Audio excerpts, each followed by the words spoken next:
right side, my guy. Just messing with you the other day, right side. That's all. You know you my guy. You my homie from another homie. All right. Always. We just having a lot of fun. That's all. Not right side. That's all. We just having some fun. You good always over here, baby. You got a lifetime players card over here. All right, let's get it poppin'. What it do? What it do? What's happening? Your brother, the Chi-Town brother, is in the building. What's happening? Wow. Man, before I get started, I need to ask y'all a question real fast. You know, just, it don't have nothing to do with boxing. Anybody got high blood pressure? Because I have high blood pressure. And someone told me, like this, I got a little dent right here in my forehead. And I got a bracelet on I got from Hawaii. And I sleep like this sometimes. And when you got high blood pressure, do you get dents in your forehead easily? Or anywhere on your body easily? I just wonder, that's all. You know, so if y'all ever hear of that, let me know. I got a doctor appointment tomorrow, so I'm gonna ask him about that shit. Cause it go away like end of the day. Okay, you do Mackinac Mac? Okay, do you get that?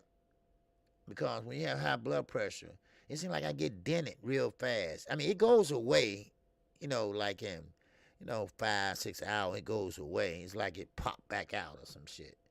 And I want to do high blood pressure does that to you. Make you, dents and shit. So, I don't know. I guess chest wall pain from high blood pressure. I get chest wall pain. Okay, so I'm going to ask my doctor about that tomorrow. All right, everybody. What's going on? Another edition of KQKC. Yes, sir. I am grinding. I will be off tomorrow. All right. I have a doctor appointment, as I just mentioned. Okay. So, you got to get it in. Got to get it in. And like I said, we had a good weekend of boxing. And we got a little boxing this weekend. But that next weekend is going to be a little bit bigger. All right. So, but hey, everything coming down the pipe. And one fight, I know y'all laughed about when I said about Clarissa Shields. Clarissa Shields is a great boxer. And I know she could have been a great MMA fighter. But as I said, she has a big ass. And, that deter her from being this big, good fighter. And everybody thought it was funny, but I was serious. But I can't wait for Amanda Serrano and Katie Taylor. Yes, I cannot wait. All right. What's going on, Ricky E245? Yes, sir. Yes. Are you ready for Khan versus Brook? Yes, I am. I don't know why that's happening. Conor Benn. I don't know why this happened, but Conor Benn is supposed to have been fighting Cal Brook. They was in negotiations, but Cal Brook, whose career is basically over, who has two big broken eyes, he outbid himself. And now look what happened. Miss Mechanical, what to do, baby? Good looking out, Miss Mechanical. All right? You my dude, man. You my guy. Good looking out. And I seen you over at Blue Blood Sports yesterday. And the young man that was calling me old or whatever, whoever the hell he was, I saw you tying him out. Thank you. I appreciate it. But I got his ass out of there. I have a wrench on Blue Channel, and I got him out of there for good. Because he hate when you hear the truth. All right? So, and I'm going to talk about that too. So, but good looking out, Mr. Mechanical, man. You my guy. All right? I really appreciate that. And that's what I mean. When you don't start no trouble, when you're a good guy, and when you're telling the truth and stuff like that, people don't bother you. People respect you. And that's what I do. I hope, have people respect me, and I respect, other people. if you want it back. All right. Yeah. Thank you, old school boxing talk. Yes. Yes. Yeah. I was on fire Saturday. I was on fire Saturday, baby. Bad, oh bad. Yes. I always get all up, yeah, OG, hell with him. Yes, thank you, man. I appreciate it. I don't even know who knew that guy was. He didn't have no wrench or nothing like that. He just looked like he was trolling or something. I don't know. But anyway, he gonna tell me to stop it. Who the hell you talking to? Stop what? Telling the fucking truth? What? Cause see, Blue Blood was talking about the old Charlo and Demetrius Andrade. Oh yeah, Ricky, I'm on it, baby. I'm on it. Yes, sir. Savannah Marshall, baby. Yes, you know, but and I was trying to tell the chat that I don't want to mention their names, but promoters that I have spoke to personally said Demetrius Andre's father is the whole reason his career went up in smokes by bad business decisions. So he didn't like that, I guess. So he took offense to that. Then when you start calling me names, then okay, it's a little more than boxing. So I don't play that shit. So there you go. All right. So anyway, let me see how many we got up in here. God damn it. See what I mean when I'm working on a roll. Okay, we got 13 so far. Chit chatting. All right. So, but anyway, those were good fights this weekend. I'm just gonna go over a couple. All right, since we did a morning after show yesterday, and I just want to go over a couple, fights like the main events and everything. Then we get into some boxing news. Okay, and while we talking about this is just food for thought. Gilmore Rigondeaux will make a full recovery. That's a good thing to hear. That's a blessing. Now I don't know, and the doctor don't know, will he ever be able to box again? I think his boxing career is over with due to his eyesight. Now, of course, he won't be blind, but then again, his eyesight will be very, very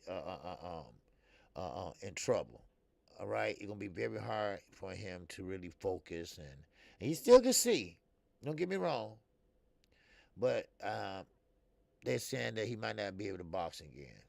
He had a good career, no doubt about it. He had a damn good career, and there's nothing to be ashamed of what he has done. So therefore, thank God that he can see and he won't be blind. So that's a good thing. All right. What's going on, young Hollywood? Hollywood swinging. Hollywood was on one Saturday night, boy. He tied it up. Yes, sir. He tied one over. And you know what? I want to thank all you all. I did a video and I thank you all then, but I want to thank you all now. Thank you all for hanging in there with the old man Friday night. Okay? Friday night. Okay? We didn't get through with that call to 12:30 at night. Now, don't know what it was on? Don't care. But I'm a boxing fan and I hung in there and you all hung in there with me. And I thank you all for that. You didn't have to do that, but y'all did. Yeah, Rigo's boxing career was going down here before the accident, OG. Well, yeah, I knew that, but, but now it's really like kaput. I wonder how close to 20/20 vision is required to box. Shit, damn near close. You got to see them punches coming. But what I hear is his peripheral vision is off. And you got to see them hooks and stuff coming. And that's the big issue he having right now. He can focus on you, but he got to get up like this, and that's not good. You get up there like that, somebody gonna slap the shit out of you. What's up, Underground Asylum is in the building. All right, everybody pray for Underground Asylum. All right, He's in. He had surgery, and he's doing okay. He's making a full recovery. You know, can't stop the bet. You can't stop the good ones. You cannot stop the good ones. All right. All right. Okay. Underground. I hear you, baby. Yes, sir. You can't stop the good ones. All right. Underground Asylum. You know, he's a trooper. All right. And like I say, he's a what, Navy man? Did I got that right, Navy man? Well, anyway, but he's a good one. All right, so you can't put him down. And Chi-Town Finance just had another death in his family. Let's pray for him. Coronavirus got his auntie, so let's pray for him. Man, when they come in threes, and this is what's happening. So, wow. This been a bad year so far. But, you know, hey, you know, life goes on. Life goes on. So, let's see who all we got in the building. All right? And Underground, you take it easy, man. Just lay your ass down and relax, man, okay? He's home now. So, he's going to just sit back and relax. All right? Okay, we got D-Ray. D-Ray Promotions coming in here first. All right? We got my man, __ right side. Yes, sir. We were joking with him. Yes, joking about him yesterday on the morning after show. When he said, knock out, you right. You was right. He can't keep up with the work rate. I said that too. I said, damn, what on chopped liver? But that's my guy. Right, W_ right side. He's always welcome over here at KQKC. He's an official member of over here, baby. Yep. Kathy, what's going on, Kathy Wisham? Yes, sir. She said threes. Yeah, you right. Mama said that. Yep.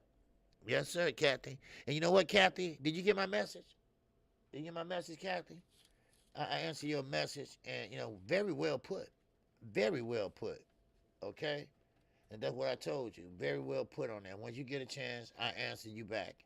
And you know, so check that out. All right. Facts, OG. Sadly, life has to go on, but we can't never forget because we'll be there eventually. Oh, yeah. Oh, yeah. I always say that. Yeah, only thing you can do is stay black and die. You're going to do both of them. You're going to stay black, and you're definitely going to die. It's just up to Allah or God or whoever will, you know, would that happen to? You know, when it's time, it's time. I'm sorry. When it's time, it's time. When it's time for your number to come up, it's time to go. All right? Underground Asylum. And that, so, wow. Per chat. Yes, sir. Underground says, salute to my big bro, KQKC. And thanks for the well wishes from the KQKC Boston Network family. All right. Yes, sir. We appreciate you, man. We appreciate all the hard work you do behind the scenes. All right. Thank you. All right. For all the interviews, questions, everything. Thank you. All right. And like I say, get well soon. Just sit your ass down, watch some movies or something. All right. All right. Here we go. All right. Let me finish doing this. We got You Must Have Forgot is up in here. We got Macadam Mac of the South up in here. We got Brandon House. Oh, baby. Detroit Finest is up in here. Woo-wee. Yes, sir. We got MPTWTF. You know what that means? Wow. And we got my man Maniqua. Yes, sir. Cano Local Sports is up in here. Yes, sir. He probably at work, but he's listening in. I heard that. We got my man Ricky E245. He's up in the building too. We got AD Alvin Davis is up in here. We got the real Thomas is up in here. What's going on? Yes, sir. We got my man Mr. Mechanical is up in here. Old School Boxing Talk is here. Yes, sir. Mr. Lightning World is in here. What's going on? And we got, let me see. Okay, I got You Must Forgot. Okay, I got them. Okay. We got young Hollywood. Hollywood swinging. Yes. All right, who else we got up in here? We got Kathy Wickersham. Yes, sir. My love, my grace, my queen. Yes. All right. Who else we got up in here? Ray Patterson. What is going on? RP. What's happening with you? All right. Appreciate you. Appreciate you always. Yes, sir. All right. Who else we got up here? We got Sweet Tea. Yes. What's going on? My love, my grace, my queen. All right. Queen is in here. Yes, sir. The queen bee is up in here. All right. And we got Cassandra. Man, all the queens in here. My love, my grace is up in here. I appreciate you, Cassandra. All right. And who else we got up in here? Did I miss anybody? Let me see. Okay. All right. All right. Let me skip on down. Skip on down. Skip on down. Okay. And let me see. All right. Okay. Okay. And let me see. Okay. JD is up in here. What's going on, JD? Salute to you, brother. All right, all right. Now I think that it's great to see so many ladies love boxing too. Oh yeah, oh yes, man. Well, we got Sweet Tea, Cassandra, Angie Wise. She comes in here. Tay Tay, she comes in here. Quee, she comes. And Lala D. I mean, it's amazing how women is loving boxing now, and they are not casuals. They are actually boxing fans. And one thing about it, if they are casuals, like Angie Wise was, by listening to me call fights and by us talking every day I come on, she caught on to everything. At first, she was saying, KQ, why are they hugging? I said, no, Angie, they're not hugging, they clenching. You know, then I explained clenching to her. Now she like, man, KQ, why they clenching so much? You know, I mean, she's learning. And now she's there, you know, and that's a good thing. You know, like Sweet Tea, she came in already knowing about boxing and everything. You got, oh, that's right, Flower 22. I forgot about her. Yep, Flower 22. Yep. So, I mean, it's good, and you know why? Because boxing in the women division is heating up. Now, I will tip my hat off to Eddie Hearn. He is putting women on programs and on fight cards, and man, that's go Angie Wise right there. All right, saying it on G respect. I was not a casual. My deceased dad taught me about boxing. That was Flower. Oh, that was Flower 22. That's right. Flower 22 was a casual. Right. I'm sorry. I'm sorry. Come on, Angie. I'm an old man. Come on. All right. You know you're my girl. She's musically inclined. So anybody musically inclined, that means they very smart. Cause I sure can't figure that guitar out for nothing. I tried. I had one. I gave it away. All right. What's going on, Michael Johnson? Boxing Talk. What's going on, man? I ain't seen you in a while. All right. You seen Lost in a while? All right. Yes, sir. And respect to your father. Yes, respect my deceased dad, Jerry Lee. Taught me how life is like boxing. Okay, yes, that's right, Angie. Talk that shit, Angie, today. All right. Anyway, all right. Let's get back down to it. All right. Let's talk about some boxing. All right. And first, I just want to cover a couple fights that happened over the weekend. And the first fight was Gonzalez and Martinez. Now, everybody knows I'm a Chocolito fan. I've been a fan ever since the HBO days. And I really, really like this kid. Now, he's 34 years old, will be 35. But I call him a kid because he's a kid to me. But he knows how to box. He had boxed under the tutelage of Alexis Arguello. Alexis Arguello, man, Nicaraguan finest. Now, they calling Chocolito the king of the flyweights, the king of the flyweight division. He's a super flyweight. Now, he did say he was going to move up and not retire and go get another belt. But now he's saying that he's going to stay right there and hold that title and hold all them titles. Everybody stepping in that division, he's going to clean them out. So he want to box some more. He want to finish boxing. He want to keep on boxing when he's 40 years old. So, but he is very, very, I can't even see anything he did wrong in that fight Saturday night. He always had that same position. that right foot forward, that left foot back, and he's bent over with the earmuffs on. Then he's wham, wham, wham, and he got a chin. Now, of course, Martinez trying to sit down on his punches. It looked good, but it wasn't hurting Chocolito because he used to that punches. Because Estrada punched harder than Martinez.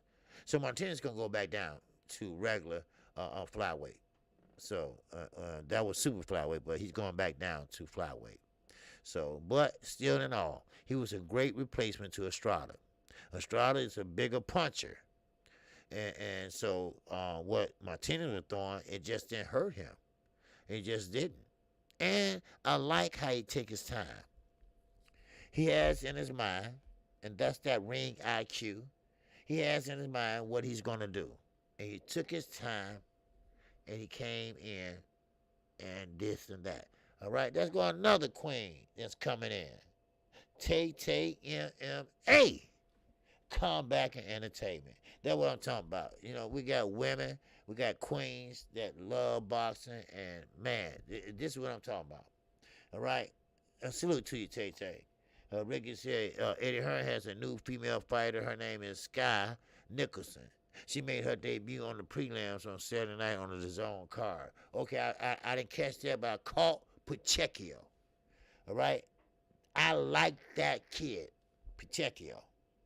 It went off. It was before the bell.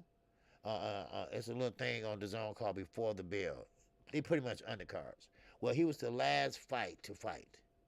And wow, this kid is something else. And when I say kid, I mean kid. He's only 20 years old. He's not even old enough to get in the clubs. So that's how I'm saying he's a kid. So there you go. We got another young lady coming in here, Tay Tay. She's a boxing fan. And see, this is what I'm saying. You know, all these Amanda Serranos, Katie Taylors, Baumgartner. I mean, all these women fighters, they are starting to take their rightful place. And now, not only we got female queens that's coming in and love boxing. Well, they love boxing anyway. And I know they love the female boxers. All right? And we have Kathy. All right? I'm glad you're here, you know, and thanks for coming, you know. But, you know, I like that. I like that diversity. But, like Carissa Shields said, all right? Shout out to Money Brown, the God. It's up in here. What's going on, Money? Salute to you, baby. What's going on? So, I like that Carissa Shields, Amanda Serrano, they want to fight 3-minute rounds. I say let them. Because you're not going to really get a lot of knockouts. Because, bing, the bell rings. When you get somebody in trouble, bing, the bell rings. Unless you go out there, soon the bell ring in the first round and just go after her. Which will really kind of get you knocked out yourself. So, you know, you want to play it cool. So I think, in my opinion, that the women should fight 3-minute rounds. You know, I'm tired of this. Not letting women get the equal pay, not letting women get the equal rights that other men have in boxing, football, basketball, whatever. Women are here, and they're here to stay, and whatever we can do, they can do better. Trust me. I seen a woman on a construction site. I seen her ass in the middle of the street as we were going by because they had it blocked off. She was working that jackhammer like no other guy could. And I was like, wow, look at that girl go. And I thought it was a man at first, right? Then, you know, when I drove up a little closer, I said, that's a woman. And I'm like, damn. I mean, she had that jackhammer. Woo, woo, woo. I mean, she would work that motherfucker, right? I said, go, girl, go, go, go. Wow. Man, you got to love it. You got to love a woman, boy. A woman, man, I'm telling you, they can do anything from having a baby to goddamn it, working a jackhammer. All right, let's get back to it. All right, we got Josh Taylor. Josh Taylor, yes. The one with the boxing IQ. The one that just so special. Well, he want to get out of 140. and he want to get out of 140 right now. He said he can't make the weight.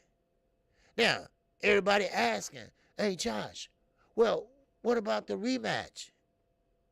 And he was like, rematch? Oh, with Catterall? He said, okay, I will rematch him at 147. And I rematch him at a catch weight.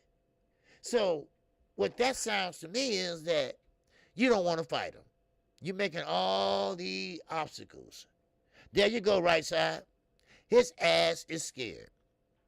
His ass is scared. That's why. First of all, Catterall got to move up in weight and fight at a catch weight on top of that, just to fight you.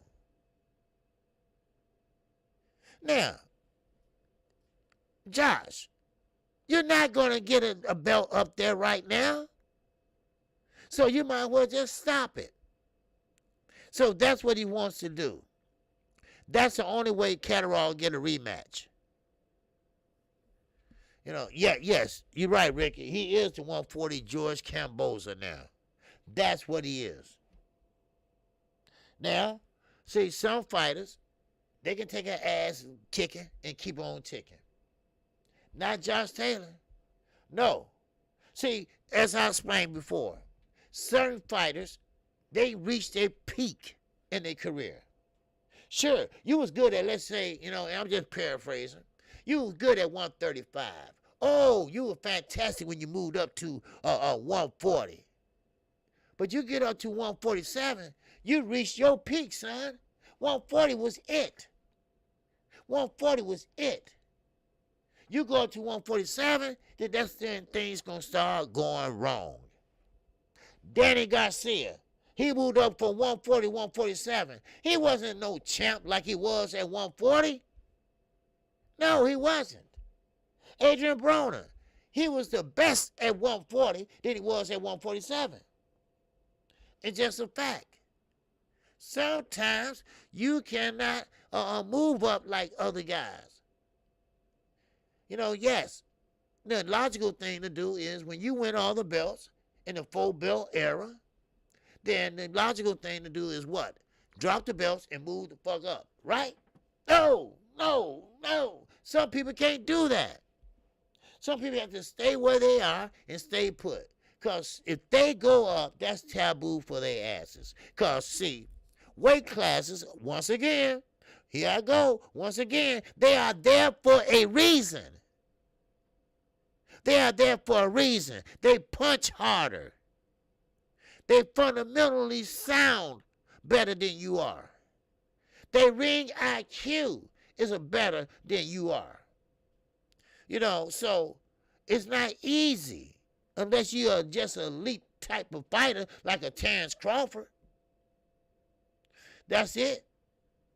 But Josh Taylor has been proven not to be a Terrence Crawford. The best of your days are behind your ass now. I really believe that. My girl Kathy said, being able to make a weight and be 100% is the key. If you can't, you have to move up, drop belts. He will ease into 47 fight a top 10 guy. Okay, that is possible. Because, see, a lot of people say, yeah, Josh Taylor move up. But who Josh Taylor going to fight? He wanted to fight one of the top 10 guys at mostly a 10 or a 9. He can't get up there and fight with a Terrence Crawford or Earl Spence or a Booth Anderson or down with Keith Thurman. Matter of fact, or Virgil Ortiz. How about that? You see? Now, Kathy, he did keep his word. He gave his mandatory Jack Catterall, whatever. All right. He did keep his word. He did keep his word. He did give him that fight in his backyard. Now, of course, everybody had, you know, a lot to say. That he was robbed or it wasn't fair. He lost that fight. Yes. He did make a lot of mistakes. He did. You know, no, he wasn't that old Josh Taylor that you all just bragged about. Where everybody at now? Where everybody at now? They say he gonna get Terrence Crawford some trouble. Oh man, Terrence Crawford gonna have some trouble when Josh Taylor move up. No, no, no. Styles make fights. And that type of style that he has. And you know what? And I'm going to go back and with the Regis Prograis fight. I really believe that Regis Prograis could have inched out that fight if he thought he was losing. But he thought he was winning. I interviewed him. He said he would have stepped on the gas. And now it was a close fight. And sometimes we all know a close fight goes to who? The hometown guy. That was a Super 7 series. So there you go. All right? So, but still in all, he can move up and he can fight somebody, let's say a top 10 guy. But it's gonna be a long ass time before he move up in the rankings to number 1 or to number 2. Because like I told you before, and I still stand on this. When Earl leaves, and he gonna leave. When Earl leaves, then you got Terrence Crawford, which probably gonna leave too. Then China's gone. Keith Thurman's still there. Virgil Ortiz is still there. Then you got someone they call Jerron Boots Innocent. He will be there. So Josh Taylor gonna have his hands full regardless. Regardless. All right? So you might as well get ready. You might as well get ready, baby. But as far as getting Catterall a rematch or a rematch, I don't think a catch weight, I mean, Catterall don't even want to move up. Let alone move up just to fight one fight and at a catch weight. You can't keep playing with your body like that shit. That's why I'm so hard on Canelo. Canelo go up and down weight classes just like ain't no damn thing. Just like it's a yo-yo. Huh? Now, Captain said Taylor got after climb to 47, Boots will be waiting. Oh, yeah. Oh, yeah. Hell yeah, he'll be waiting. Yes, Danny Olsen. Yes, right side. Danny Olsen and Butez. That's a great fight, too. That's a tough fight. Okay, you did say that. Tough fight. Yeah. Now, Jack got robbed. Yeah, Captain. He did. He did. No doubt about it. He did, and he took it kind of rough, what I hear. He took it kind of rough because he had his heart set on really, really doing a good job. And he did a good job. He should have won. He don't have no reason to hang his head down. They saying he's depressed right now. Now, we got to be careful with that word depressed. Right, Ryan? And we're going to get into his ass in a minute. All right? Right, Ryan? We got to be careful with the depressed shit. Now, people being sad mixed up with depressed. Okay? It's a big difference. All right? Depressed means, your emotions and mentally. That's a mental illness. But just being, disappointed, that's not a mental illness. Damn, right? When you lose money and shit, be like, damn, It's sad because he a lot of money for his family. Yeah, yes. All right, so Money Brown TV is up in here. What's going on, Money? Salute to you. Now, Ryan Garcia, okay? Ryan Garcia, I told y'all, Kathy, you know, I'm like the news, all right? I try to give you the news and the sport of boxing and talk about a little bit more. Wow, all right? Now, Ryan Garcia came out and did an interview with TMZ, all right? What's going on, Jay Lee? The chosen one. What's going on, baby? Salute to you. All right? Now, Ryan Garcia came out to TMZ of all people, right? TMZ, they everywhere, shit. Anyway, but he came out and talked about his mental illness, and he pretty much said what he went through and the emotions and things like that. But he said he had a pretty much blowback from a lot of fans. A lot of fans pretty much didn't believe him. They gave him a hard time. They said certain things and treated him so bad. Well, what did you expect, Ryan? I mean, was you surprised? You lied about every goddamn thing. Then all of a sudden they're supposed to, find Jesus and believe you. No, it don't work that way, son. If you are a liar, if you are a pathological liar, then all of a sudden you tell the truth, but you've been lying for the last 5, 10 years. Then all of a sudden we supposed to believe you, even though you're telling the truth. But we supposed to believe you? Hell no, it don't work that way, rah-rah. You got to earn our trust again. You got to earn it. You're supposed to be fighting Devin Haney. That didn't happen, right? You was just mandatory. That didn't happen. You're supposed to be fighting Joe Diaz. That didn't happen. And now you want to fight Pitbull Cruz. That didn't happen. So we don't know what to expect from your ass. The trainer for Pitbull Cruz said, we got to put a clause in there. I'm like, clause? What clause? A clause to say, if Ryan don't show up, y'all got to give us X amount of dollars. Huh? They said, oh, no. Because they didn't even trust his ass. They did not trust him. Now, DAZN, which they was doing a lot of wasted time the other night, they had a little special on little rah-rah. Burger King wearing motherfucker, right? They had a little,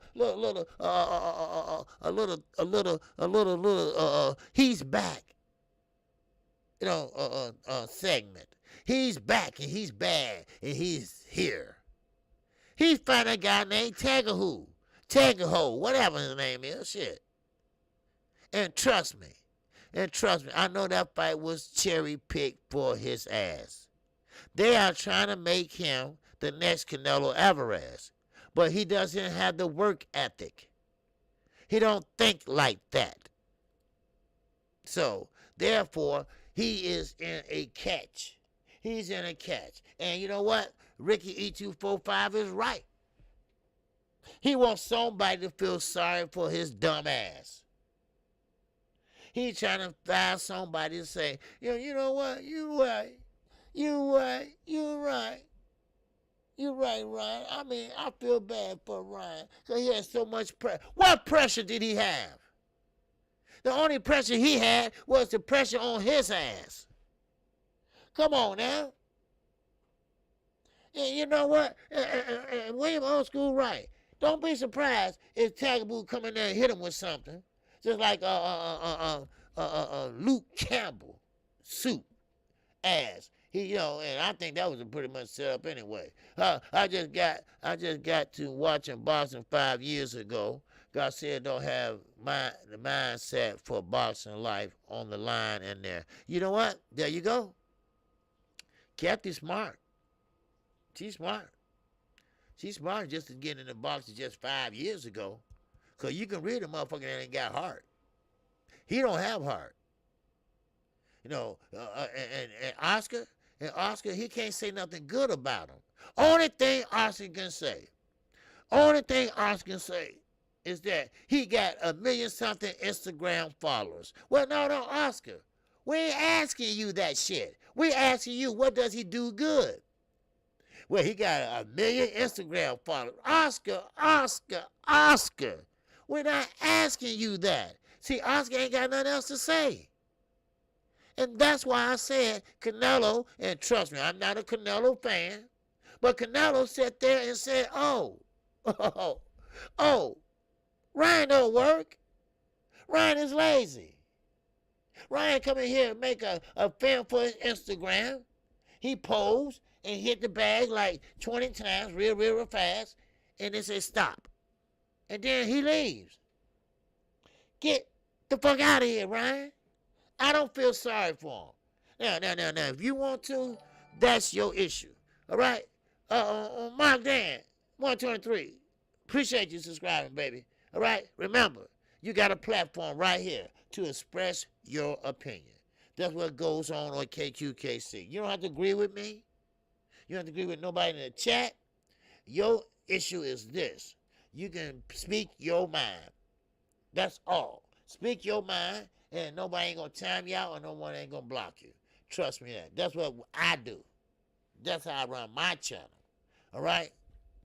Now, what's up, Money Brown? What you laughing at, my man? That's my man, Money Brown, all right? Money Brown is the man, baby. Yes, sir. Right down next door from me. Yes, sir. Right across the bridge from East St. Louis, Illinois. We got an East St. Louis too, Bunny. Yes, we do. All right? But anyway, so Ryan, can't nobody say anything really good about him. Zena 360 is in the building. What's going on, Zena? Salute to you. How many tickets did Ryan sell the Camel fight? What does 8 million Instagram followers have to do with boxing? Exactly. Right side? That's what I was trying to say. Every time they ask Oscar a question, Oscar always said, well, he got 8 million Instagram followers. He got so many Instagram. We don't give a shit. We want to know what he do good, what he do bad. And that's why I told you the other day. I said Canelo told the truth. He told the truth. He said this motherfucker is lazy. God damn it. Because Canelo's always in there, so he should know. He's always in there. And that's the one thing I can say about Canelo Alvarez. He's a lot of things, but one thing about it, he's always in shape. He's always in shape. You can't take that from him. He's always in shape. And he spoke his mind. Matter of fact, he's getting a little cocky now. And you know what? I don't blame him. If I'm making that type of money, hell, I get cocky too. That nigga ain't doing shit when he come in here. He taking a few pictures, and he taping a couple, hitting the bag for the Instagram followers.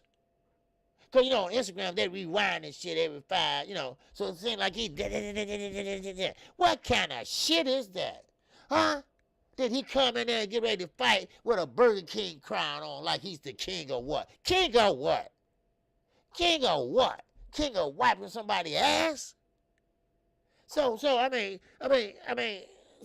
just had to shoot it straight. Especially when you go after his best friend. You go after my best friend, I'm going to go after you. Huh? Right? He don't do shit there. So now, all of a sudden, you this Superman now. All of a sudden, you mean to tell me Joe Guzman? Whoa, my God. Joe Guzman is now better than Eddie Reynoso. The same motherfucker that had the shit while he was on national TV. He was holding that shit in for the local like, damn, commercial break, please come on, I got that shit. Right? That Joe Guzman. That got Ryan. Now, they caught him in the ring, holding the bag, doing that. And Ryan, boom. Boom. Right, slow as hell. Keep it up. Tagaboo gonna tag your ass, watch. Wow. Wow. What's up, scene? Crumb juice.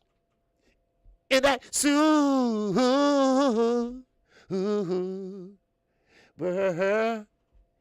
chat. What's going on, baby? Yes, sir. He said, Oscar right, OG.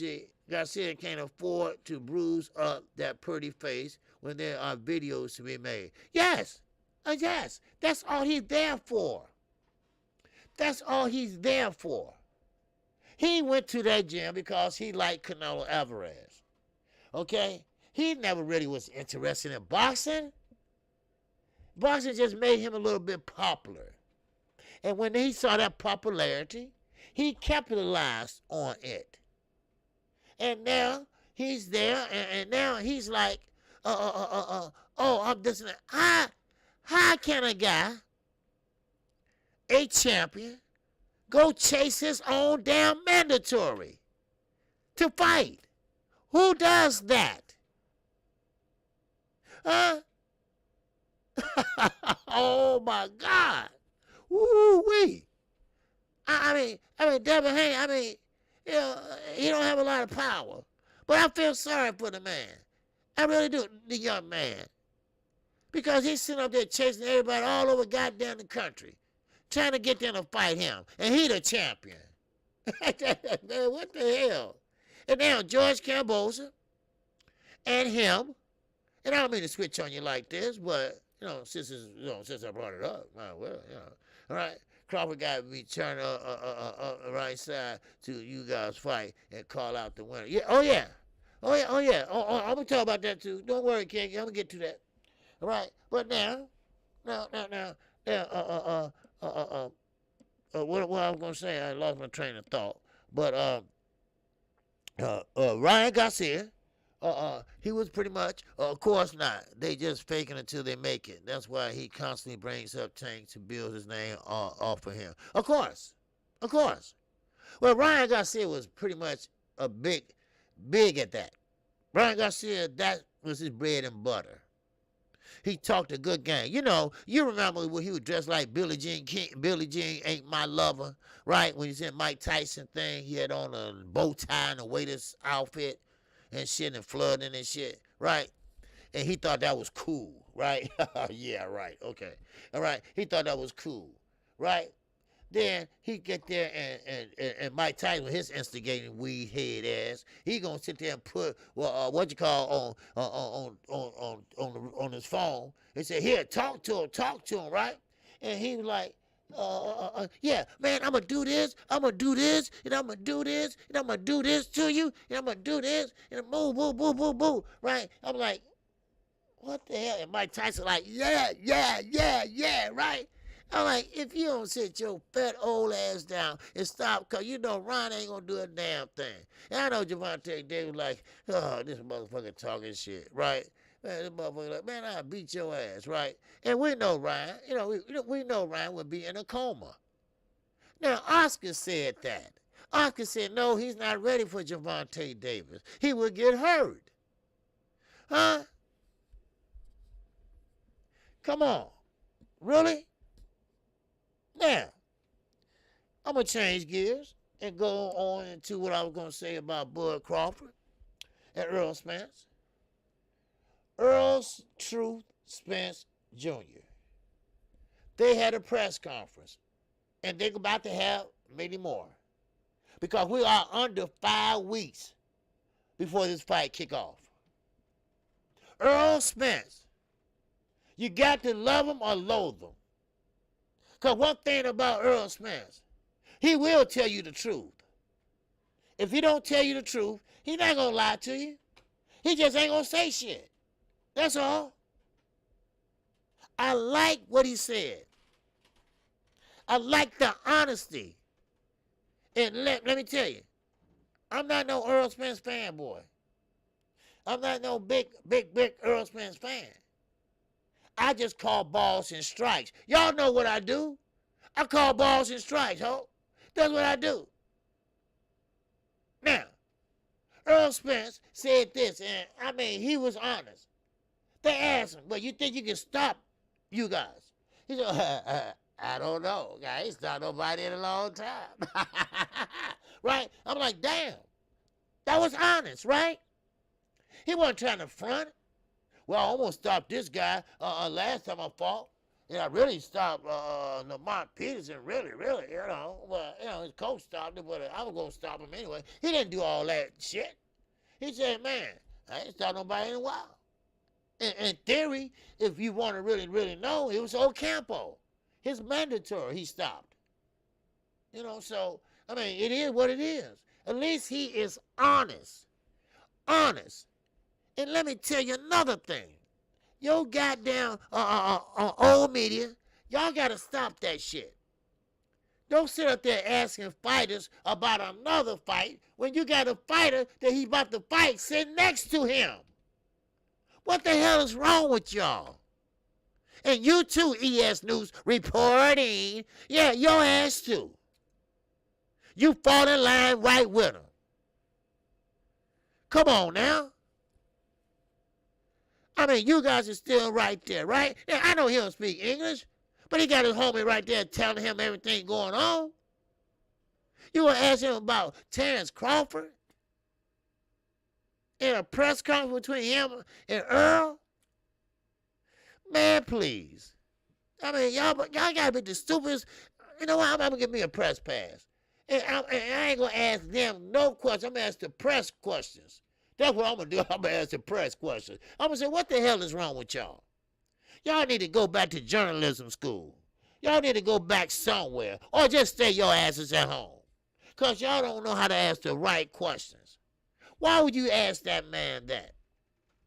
Because see, I'm not trying to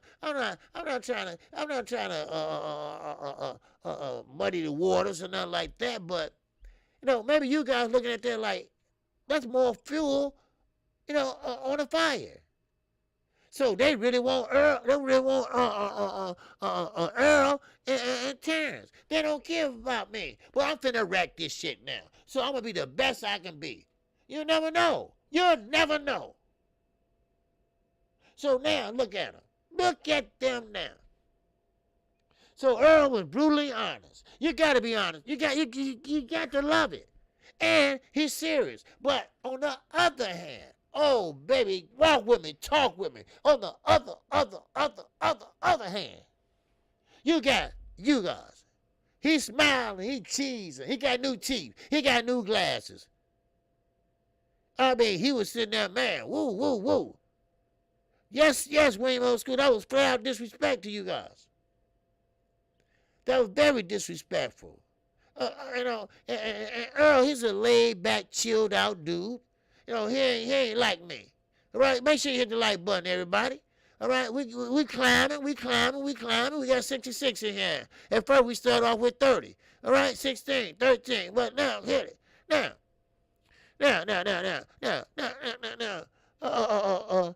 now, you sit there, and you guys and Earl, they got a big fight coming on. 3 belts is on the line. And you ask him about a motherfucker from Omaha. Now, they made a pact, not a pact, but the winner would fight Terrence Crawford. And Earl, he talked about it for a minute. But that was still disrespectful, like Old School said. Yes. If I'm victorious, yes, Terrence Crawford. I mean, what does it take? You know, y'all got to be the stupidest media people I ever seen. You know, you got to know when to ask questions and how. You know, I mean, but see, when it comes to Bob Aaron, y'all scared as hell of him because he cursed your ass out. But see, you a grown man, so you should be able to curse his ass out too. I mean, people kill me. Anything for a finger sandwich in a hotel room. Ain't that a bitch? Anything for a hotel room in a finger sandwich. Huh? Come on. He said, they going to throw you out of the building so fast, OG, you could get, if you get a press man. I know they will.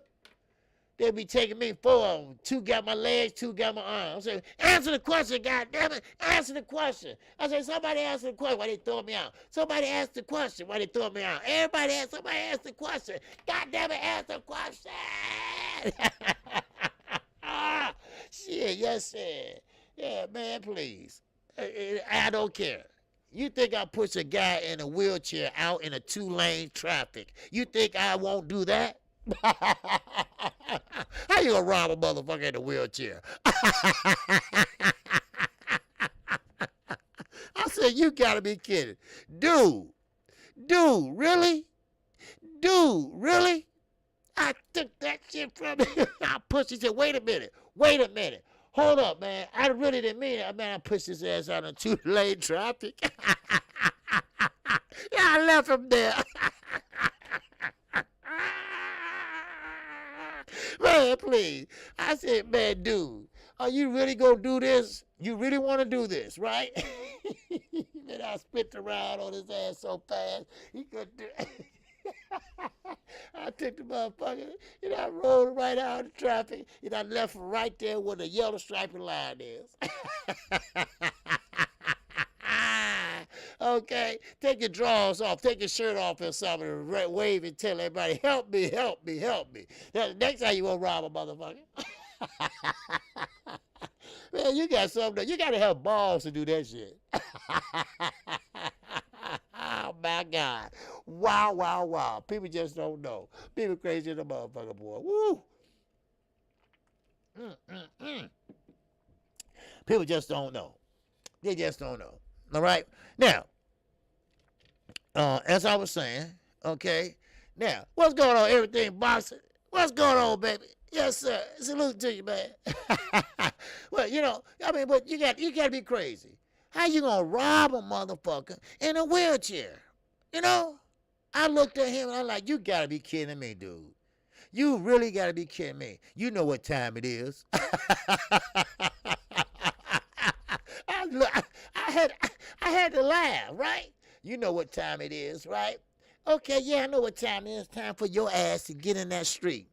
I pushed his ass right there and left him right there in the yellow line. Oh my God, man, oh man. And then my sister gonna talk about, man, he can get killed. Fuck him. I could have got killed too. I kept walking. I said, fuck him. Shit. I don't give a shit. Man, what? I mean, come on. He could have killed me. Shit, fuck his ass. Hey, he gives my black ass. Man. Anyway, let's get back to this. All right, now, everybody, you know, the press conference was kind of boring. You know, to be honest with you, it was kind of boring. You know, because, you know, I mean, everybody know what it is. You know, Earl Spence and you guys, they got to see each other. Somebody got to be a winner and somebody got to be a loser. So there you go. Now, let me break it down a little bit for you, if it's okay with me. On you, I mean, you know. First of all, you guys has very success with southpaws. He does. He's very balanced. And he has that old school way of boxing from the finca. It's called the farm in Cuba, where they box 24/7. They look at the amateurs over there as pros. They are treated. What's up, Quick? Salute to you. What's happening with you, sister? All right. So, therefore, y'all cracking up at that, huh? I see all these smiling faces and shit. Yeah, shit. No. I mean, really? I mean, think about it, man. I mean, how a motherfucker gonna try to rob you in a wheelchair? I mean, really? I mean, that's stupid. You know, I mean, I wouldn't even have that idea, you know? I don't care if you starving or hungry or something, you know, it better get a motherfucking tin can and just shake it, you know? But you gonna put a motherfucker, man, please. Man, I said, you really wanna do this, dude? You know what time it is. Oh, wow, I'm shaking. His ass was shaking in, wasn't he? I kept walking. I said, fuck that nigga. Yeah. Yeah, Quick said, hey, on my lunch break listening. Okay, sister. I appreciate you. All right. But anyway, get back to the press conference and everything. But you guys, he is a great fighter. Don't count him out just yet. Now, the way I look at this fight, I'm not going to spend a lot of time on it, but the way I look at it, OJ got him together real quick. Oh, yeah, if he's together. He might be in pieces. I don't know and don't care. Yeah. But anyway, you guys, don't think this is going to be a 12 round to 0. Don't think that. Like Earl Spence said himself, he haven't stopped nobody in a long time. Now, he might not even stop you guys. I don't know. But I do know that they both looked in shape. They both look ready. Earl Spence looked great. You guys look great. Down. So it's not gonna be a runaway. Okay, Young Hollywood, what's going on at the car wash? Listening to you, OG. All right, all right, all right. Now, man, that's the spot to be, the car wash. Everybody go over there and watch the cars. Around here, everybody want to show off what kind of car they rims and shit. And I pull over with a motherfucking hoopty. Bonk, bonk. What's up, man? Put some wax on them tires. Okay, wax on them tires? Huh? You sure? Yeah, all right. Yeah, I just tripping. But anyway, but still in all, I think you guys is gonna win some rounds. Now, some people think this is gonna be a runaway fight, and I don't think it is. Keep in mind, even though Earl Spence has been out of the ring for a while, he still knows how to box. He still has great balance too, you know. So it is what it is. But you guys is still that guy that when he throws, he's right back in place. Something like Chocolito, okay? He does that too. He plant his feet, one forward, one back, and when he throws, bam, he's right back and he's ready for the counter. You see what I'm saying? He's right back for the counter. So, yes, sir. Right. They pull up with the white wall. Yes, sir. And gangster lean. Yes, sir. But anyway, so he's right back there for the counter. So that's how I look at it, how it's going. Now, Earl Spence, he said his game plan, which he's not telling it all, because who would do that? But he said his objective is to break through that tight defense. You guys has a very tight defense. So what he like to do is hold this high guard all the way down, and he got long arms, so he can cover up the ribs, all right, the midsection, the left kidney, the right kidney. But that doesn't matter with Earl Spence. If he hits him hard enough, them elbows gonna be sore, because he's trying to get to the body. Now, Earl Spence, if he still has that strength like he used to have, he was a dog when he fought Brook. He was a dog when he fought Chris Algieri. Now, if he's got that strength, and he's been seeing a nutritionist, and he has that strength, then it doesn't matter if the elbow is there or not. If the elbows is there, then he gonna still punch the elbows. Punch it right there on the elbow. He gonna move that motherfucker sooner or later, trust me. Then Earl then have an open target. But you're gonna have to be careful, because you guys is a great counter puncher. So you might have to sell out a little bit, Earl, to get to where you want to get to. You see? What's going on, Jay Lee? You see what I'm saying? So he might have to sell out to get where you need to be. All right?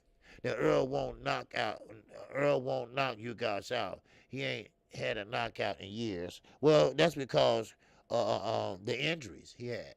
Okay? Now don't say he ain't gonna knock nobody out. Cause Earl Spence just, he just had a car accident and he won 100%, but he still, put a clinic on Donnie Garcia. I mean, then he had the eye injury, So he been out of ring, for a couple of years almost, close to it. So but you guys ain't the type of guy you want to stop or can stop. It's hard to stop, but that ain't the ultimate goal. The ultimate goal is just to win the fight.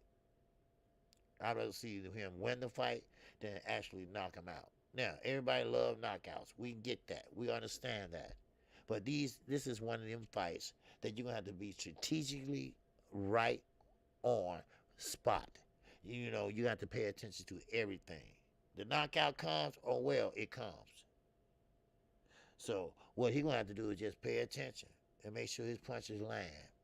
Make sure he pretty much don't get hit or touched that much. That's what he's going to have to do.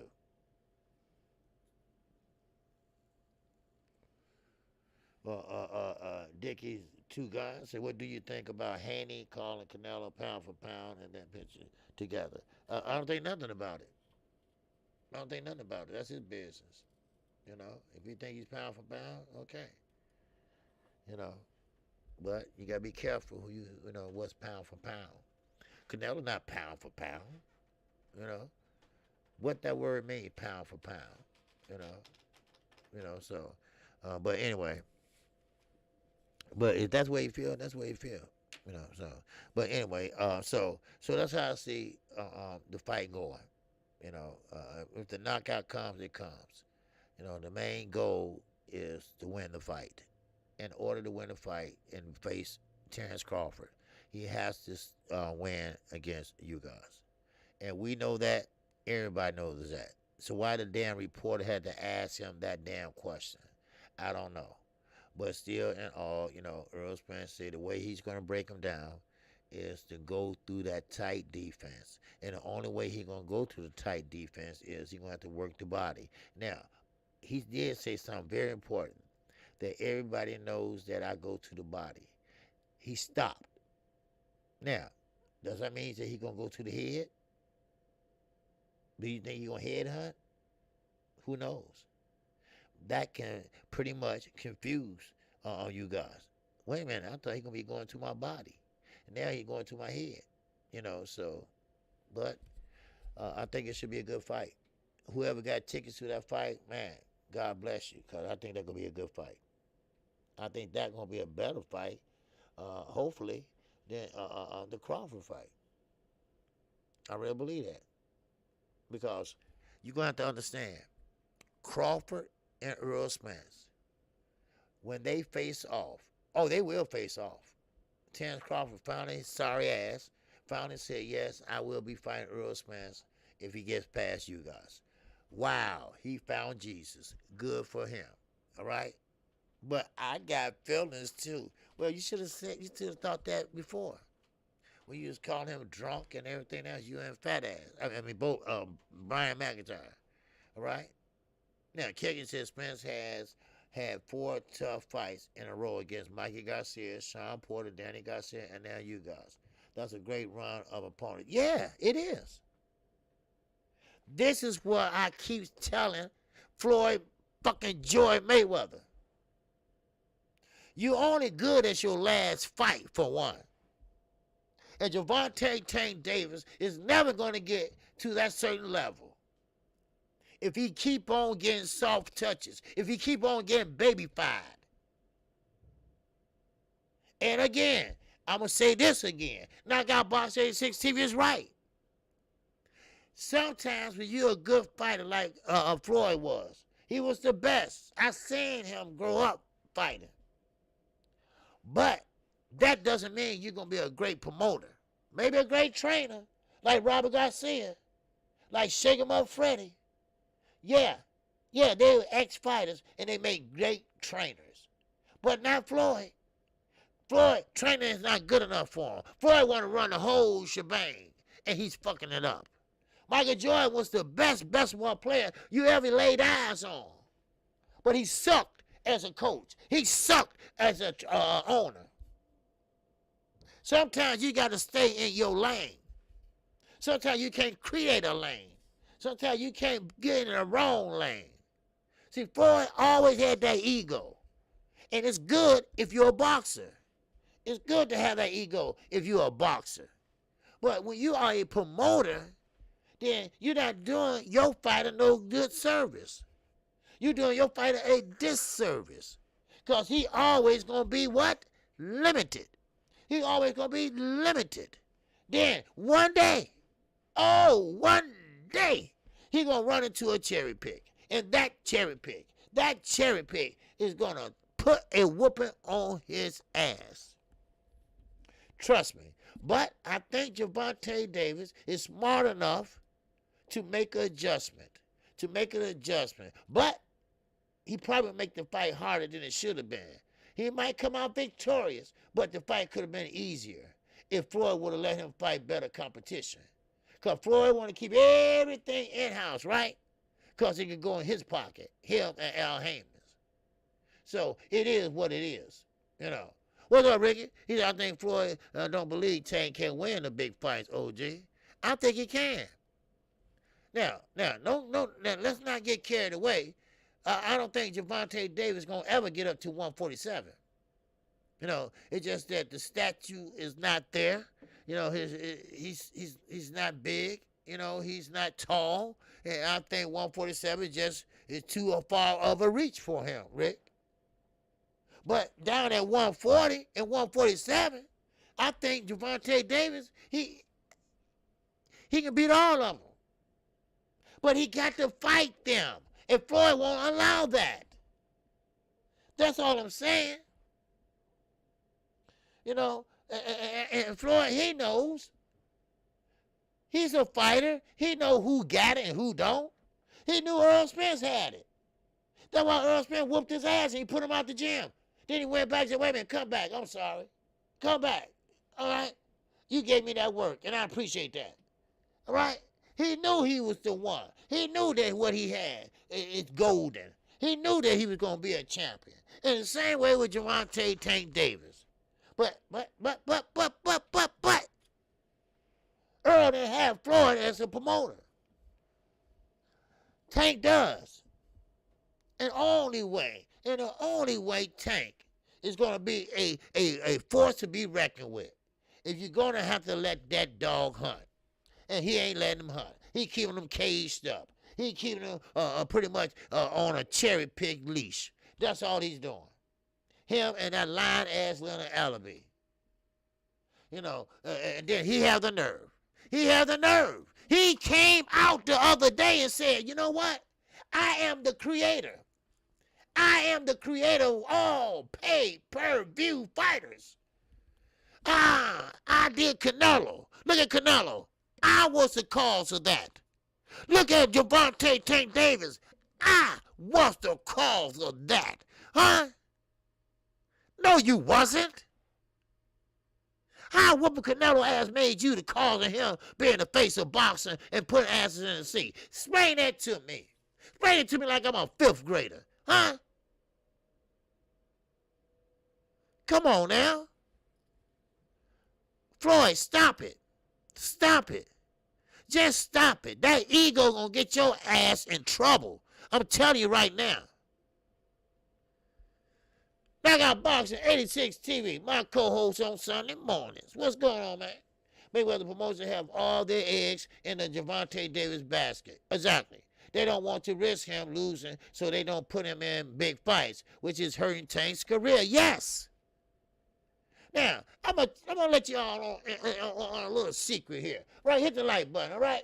I don't know how many we got in here. What we got, 60-something people in here? I don't know. All right, well, hit the like button, okay? Hit the like button. Now, see, Gervonta Davis, you know, a loss doesn't make him a loser, if that makes sense.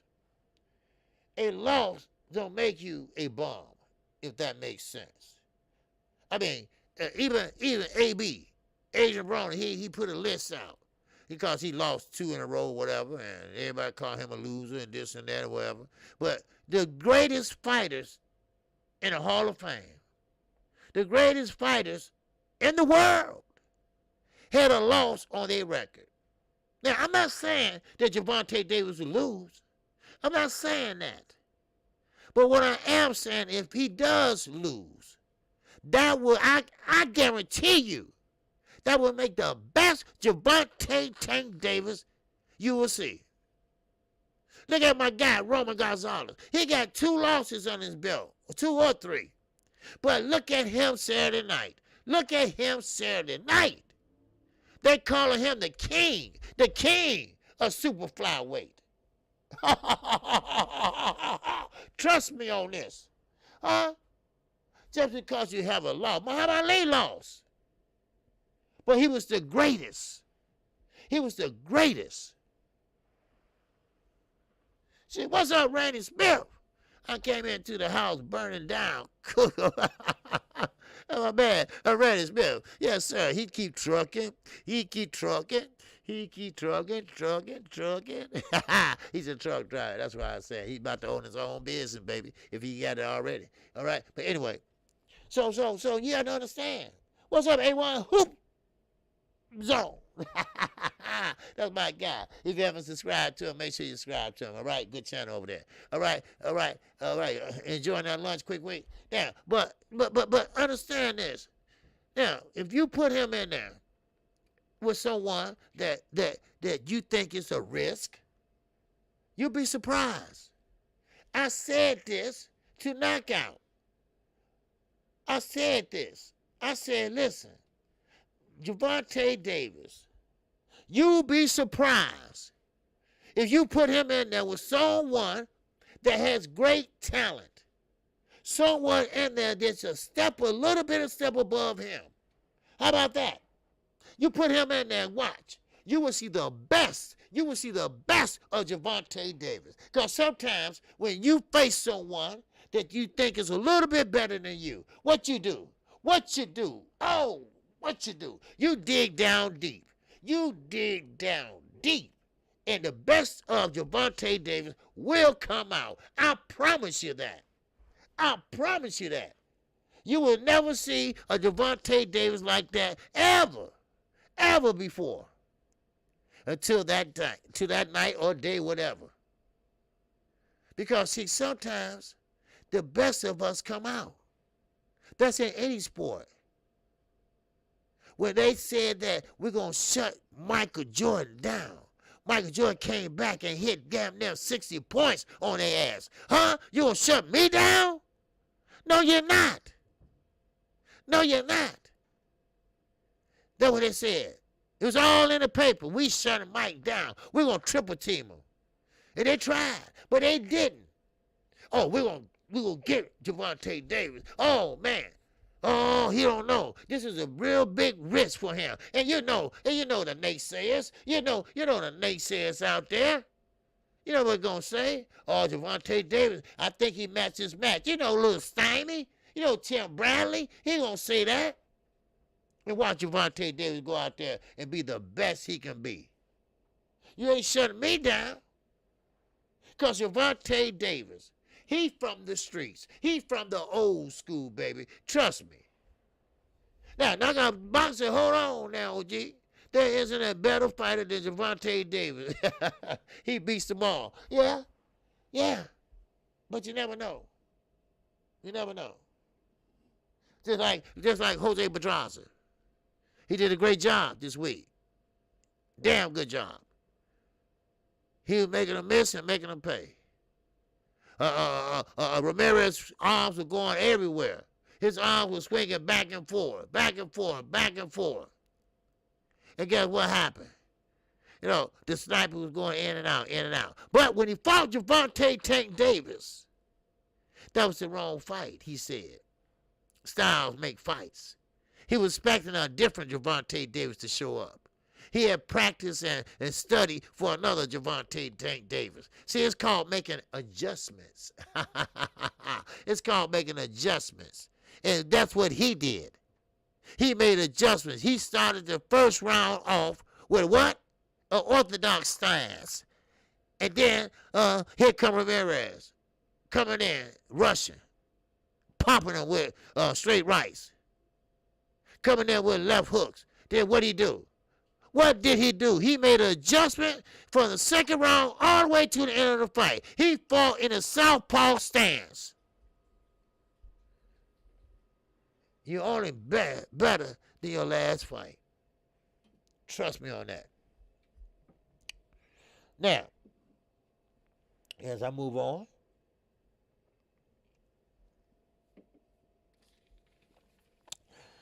Anthony Joshua. Let's go across the pond for a minute, all right? Now, we mentioned this a little bit yesterday. Well, Anthony Joshua, he has a new trainer, Angel Fernandez. He's a new trainer, all right? He's getting ready for his rematch with Usyk.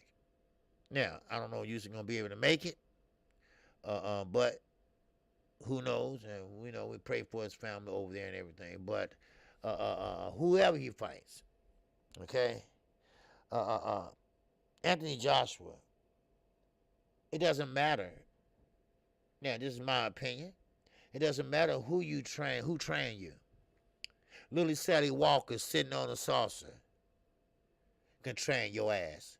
You still gonna be the same Anthony Joshua. It doesn't matter. Humpty Dumpty sat on a damn wall. You still gonna be the same Anthony Joshua. It doesn't matter. Because you cannot change your style. And I've been saying this and saying this in one training camp. Hell, 2 training camps, 3. It took James DeGale, excuse me. It took James DeGale 3 years to change his style of fighting. And now, all of a sudden, McCracken ain't good enough. Well, this ain't Andy Ruiz. This is not Andy Ruiz eating a burrito at halftime and sparring. No. Now, it's usually make it to the rematch and it push it back, whatever. Okay. You're not going to get the belts back, son. You're not. I'm sorry, you're not. You're not that elite. You're not that smart. You don't know how to make adjustments. Yes, you know how to walk forward. You robotic. You know how to come forward. You walk out there, like then you throw a straight right, you throw a left and throw a right, and you're doing this and doing that, but you're not doing anything else. You're not using your angles. You're not fainting. So you're not moving your goddamn head.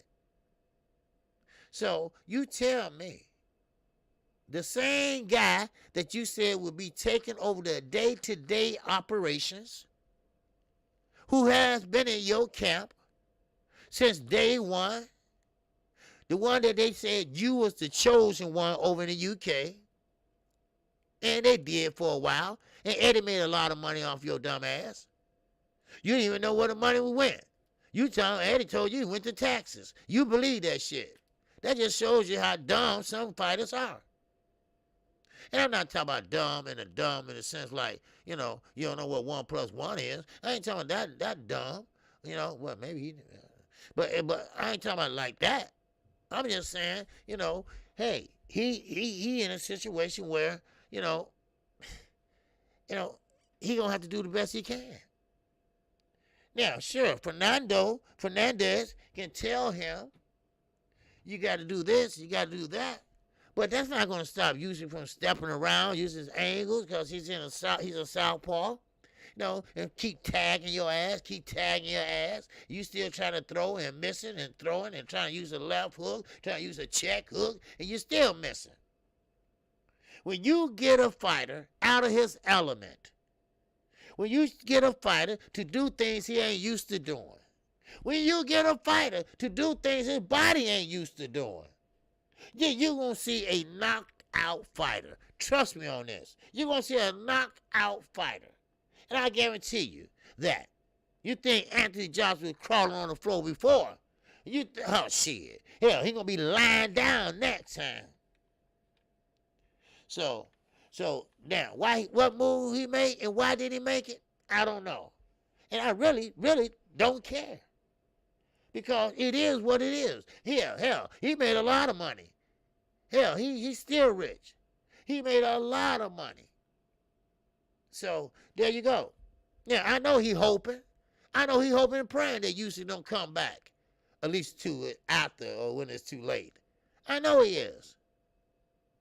So, well, there you go. Just a little food for thought for y'all, all right? So, let me keep this going. Now, Leo Santa Cruz, okay? And I will be interviewing him soon, just letting y'all know, all right? Now, and I will ask him this question. Leo Santa Cruz came out and said, there's a very strong possibility that I will be fighting no other than Gary Russell Jr. I had to look at it twice. I had to read it real, real slow to make sure I wasn't crazy.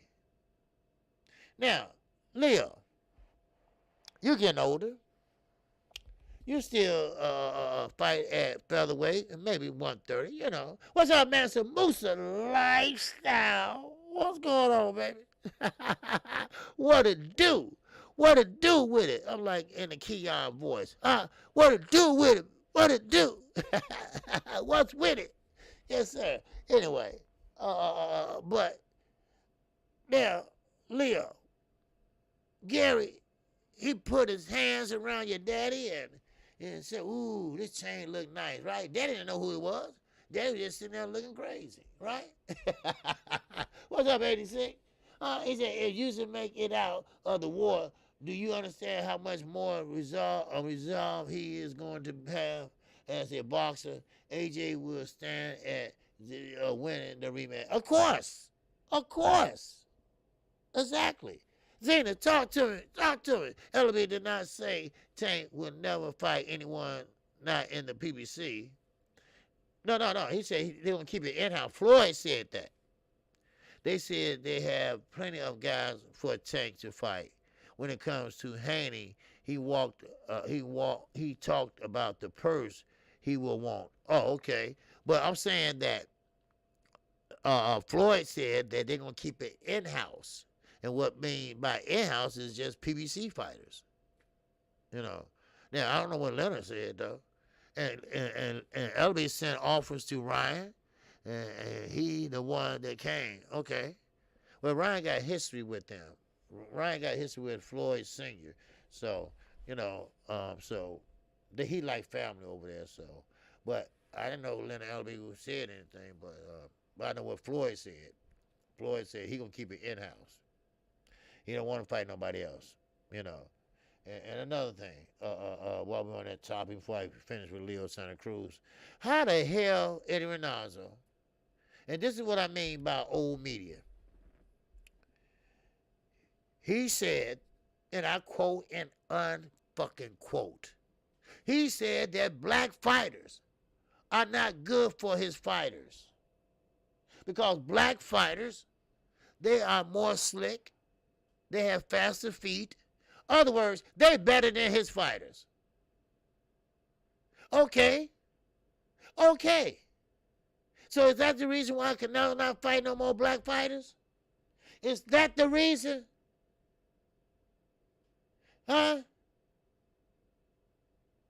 How dare you say that? And nobody in the old media, hell, even new media, hell, Elliot, reporting Elliot. Press him on that action. You know what? I think I'm going to apply for a press card. I think I will, because ain't nobody asking the right questions. What you mean by that, Eddie? So you saying that a black fighter is better than anybody you can put in there with out of your damn stable. Huh? Because, I mean, I'm just being honest here. You know, I'm just a little mom and pop channel here. And I'm just trying to be honest. You know, I can't help it we athletic. I can't help it we agile, we quick, we fast, we good at everything. Hell, if we had darts over here and they were paying $10 million a dart game, we'd probably be good at that shit too. Hell, I mean, come on. I mean, snookers. I don't even know how to play this shit. But just teach me, I'll probably be good at that shit too. Hey, years ago, you had never seen a black man play tennis, right? Now you got Arthur Ashe that came out and played. Now you got the Serena sisters. Wow. Wow. What about golf? We didn't give a shit about golf. We don't care about hitting that little damn ball in that little hole. But we came out with a guy named Tiger Woods. And Tiger Woods, he didn't just master it. He perfected it. Huh? Same way with boxing. Same way with boxing. The UK created it. But we perfected that hole. Huh?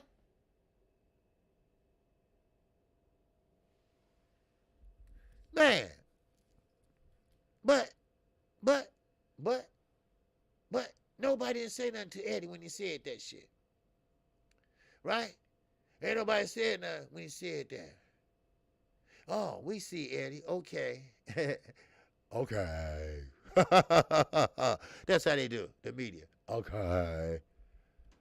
Zeta, 360, talk to me. If Tank would have fought Camboza before Tio, they would have said it was a cherry pick. Yep, because he would have knocked his ass out. But Cruz and Camboza were ranked high by every sanctioned body. But somehow Cruz not a top guy. Yep. The reason why they did that is because Pitbull Cruz went the distance with Gervonta Davis.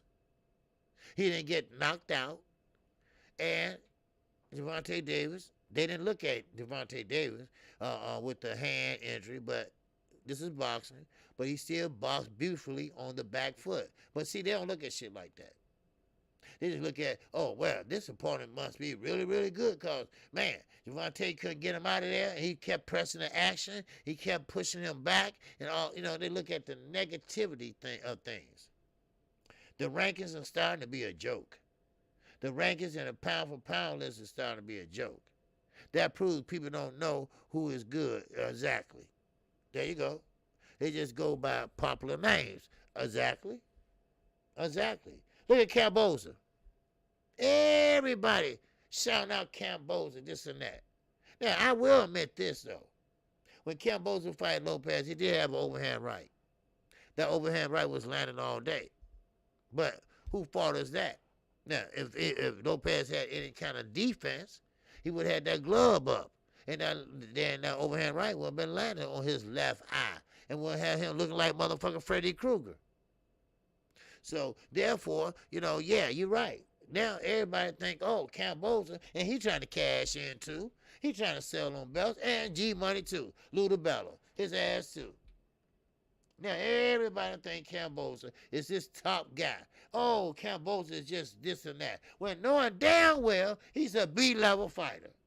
And he knows damn well that's why he's trying to get that bid from the highest payer. Because he know he ain't going to hold on belts more than one, maybe two times. Come on now. Cruz and Camboza were both top 5 in the WA and IBL. But not only Camboza is top guy, but not only, the names, the popularity. Everybody. I even got Camboza's number here. I tried to give him a call, but they got a goddamn answer service. Then you got to punch this, and then your secretary come on. Then I don't know what kind of shit they got going on. But anyway, I just said fuck it. But anyway, that makes Kagan said that makes no sense. You could say that about any fight before they were champions. Okay. The same people didn't think Camboza was nothing until he got an opportunity. This is why people got to stop assuming fighting isn't good because they're not familiar. Well, you know what? In a way, Kagi, he's right. Because Pacheco, that fought the other night, Hitchison, that Floyd had signed to him. He's not very popular. His name is not out there because he hasn't been getting a lot of fights. But I guarantee you, if he got a lot of fights, he'll be great. He'll be popular. His name will be ringing out there. So, only ones that fight has the names people are looking towards, So that might be right, So, now, okay, it makes all the sense because Camboza's skill was the same before he fought here. But y'all didn't care because y'all wasn't paying attention. Right. Everybody looking at Camboza. Everybody looking at the guy that beat Lomachenko. Everybody looking at the guy with all the belts. And also look at the guy that made a fool out of his damn self by going up there with Canelo like he was undisputed when he wasn't. But anyway, we always focus on him. Everybody looking at Camboza like, man, Tio finna whoop his ass. Oh, Tio finna do this. Oh, Tio finna do that. What's going on? A damn mess. Stand up. DC up in here. What's going on in the DMB? DC is up in here. All right. Salute to you, my brother. Yeah. And Lobo hasn't mentioned Tank since he got to 135. Of course he's not. And I believe, and I really do, I really believe that Tank, uh, uh, uh, uh, uh, I mean, Lomachenko thinks Tank is a threat. That's why he don't even want no parts of that shit. The thing is, although Cruz is a good fighter, it isn't what we are asking for from Tank Davis. Bivol and Triple G are good, but we ain't asking for, okay, let me go over here. We're not asking for, where I'm at. Okay, asking from Tank Davis. Bivol, we're not asking for Canelo to fight them. Tank, like Canelo, needs to fight who? You know, okay. You know, listen, Canelo, you know, another thing he's right about, you know, listen, look, Jamal, David, Demetrius, you know, listen, y'all need to fight each other. Then, you know, hey, okay, I'll come out and fight one of y'all, you know. Now, I won't hold that for a grain of salt, but, you know, if he signs some shit, then, okay, we can get into some shit. You know, that's what I would do. You know, hey, look, you sign something and we can, you know, and then we can get trained and start working for each other, right? It could be me and David Benavidez and then Demetrius Andrade and get the winner. Then whoever come out on top, then Canelo get ready and put him on display, right? But you can't trust that because Canelo is one of them guys that, you know, I call a draft dodger, right? A draft dodger, right? He don't want to fight nobody with, you know, a slick boxer, like every Nazo said. A slick boxer. Just like Samson. Samson came out. And we talked about this on Blue Blood Sports. All right. What's up, Opulent LD? And that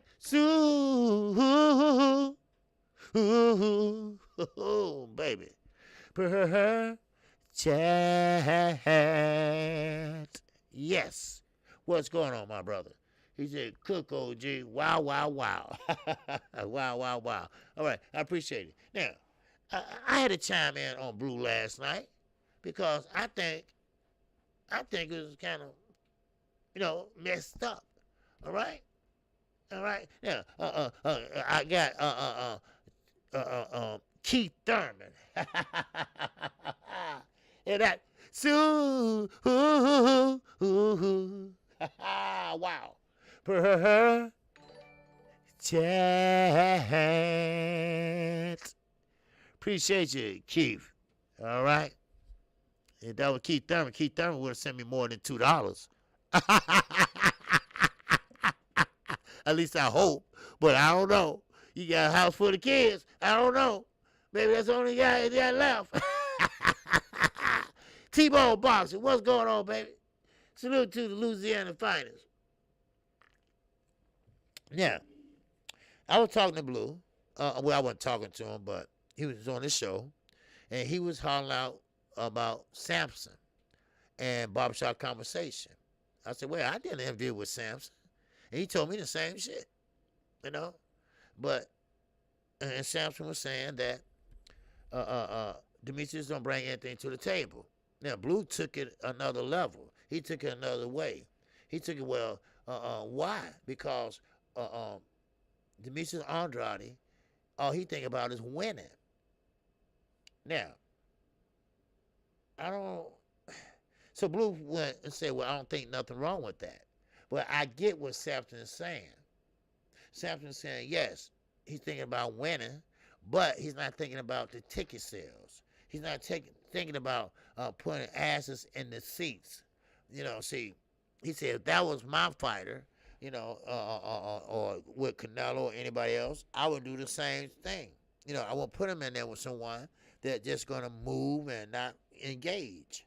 You know, he want to make him a sighting. He want the crowd to be a sighting. He want to do this and that. So they reverted back into the old Rock Nation days, right? Now, Blue Blood Sports said that they said that Demetrius Andrade did not drop out the fight. He said that the team, his team, Rock Nation and someone else, they made that deal. They made that deal for $250,000. And I said, no, that's not true. You know, they said, yeah. Well, Blue said, yeah, it is true. But Jamal Charlo was fighting Demetrius Andrade, was going to fight him because Demetrius Andrade was the champ. I said, wait, hold on, Blue.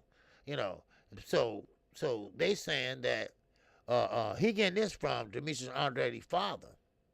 Now, Demetrius Andrade's father is full of shit. I'm sorry to say that. If he listen, I don't care. All right? Because he left me a comment. I told you all on comments. Well, listen. Demetrius Andrade said he didn't know nothing about the deal. That's a lie. That's a lie. He said he didn't know anything about the deal. He didn't drop out. He just said, I'm not going to take $250,000 to fight Jermell Charlo. It was Jermell at that time. Yeah, I wasn't going to fight Jermell. Now, Jermell, he don't know nothing about what's going on. All he knows is he signed his contract and he didn't sign his. So, therefore, to me, that means that you didn't want to sign a contract because you want enough money or you just didn't want to fight me. But that's not his issue. You see. Now, Demetrius Andrade's father saying that they made up their mind what they wanted to pay him. They didn't agree to it. They didn't agree to that fight. They didn't even want that fight. Now, why wait this long? How long has it been? How long has it been? I think Demetrius Andrade, and I'm not going to say who, because I promise I won't say his name, but two promoters, two high-profile promoters told me this. Demetrius Andrade's father is his problem. It's the one that got his career screwed up today. Yes. So, you can't believe shit he say. He wants the money. He's chasing money and everything else. Now, I see Zena. She's still on that. He's still on that. Gee, that's how a boxer works. Doing laughing, yeah. You beat the man who beat the man makes you the man. Exactly. Yeah, Upper Land said, not surprised. Yes. Because y'all remember when Canelo said, get the fuck out of here, right? Well, who you thought, who voice was that with Demetrius Andrade? That was his daddy. His daddy started all that shit. And his daddy is still starting shit. Why you think Demetrius Andrade left Rock Nation and got sued, then was on the shelf for a while. Then he went to Banner Promotions, and Banner Promotions said, hey, look here, hey, D, let me talk to you for a minute. We can't fuck with you no more. Facts. Kept dropping out of fights. Bad business dude. Bad businessman. Kept dropping out of fights. Why? Because it wasn't enough money. Huh? Wasn't enough money. So Jamal, Jamal, I think at that time, whatever, but they said, we don't want to fight this dude. This dude is a bad businessman. He got bad business practices, right? And it did turn out to be that way. So Banner said, hey, you got to go, and they did let him go. Then here come Eddie. You see Demetrius Andrade, walking down the alley, kicking the can, don't have nowhere to go. Then here come Eddie, pulling up in the limo. He said, hey, man, you want to fight? You want to fight for me? You want to fight for the zone? Well, I'm just fucking with him right now. Well, I'm just saying. But then he signed him. He signed him, and he still is no better off than he was before. Now he's moving up in weight. He's moving up at 168. He never got the fights that he wanted. It's not everybody else's fault. It's his fault. It's his daddy's fault. Sometimes in life, you got to stop and think, hey, is my daddy good for me or not? Huh? Lopez Jr.? You got to understand this. My father is messing my business up. I love you, Daddy, but you got to be on the sideline. Now, some fathers do good by their sons. Some fathers are good to their sons, like the Russell brothers. Huh? And Floyd Mayweather, his father wasn't a good coach or a good father. Roger get the credit. Roger want to get the credit for bringing him to Las Vegas. Roger get the credit for getting him great sparring. Roger did all that. So sometimes in life you start to blame other people for your shit. Then all of a sudden, 10 years later, you want to bring it up. Well, that's really a lie. So you don't let a lie go for 10 years. You don't let a lie go for 10 years. Yeah. Mr. Stone Johnson said, you said the best. That you said the best. Now you turn it into the man. Into the man. What? Oh, you must be talking to somebody else. Okay. Long hair not fall handy. Okay, take it as the issue. Okay. All right. The dads be trying to live through this kids. What? There you go, open that. Sometimes they do. Sometimes they do. Because you got some fathers that had a career. Floyd Mayweather Sr. had a boxing career, but he chose to sell dope. He wasn't very good at it. How I know? Because he got caught. He had to do some years. That's why.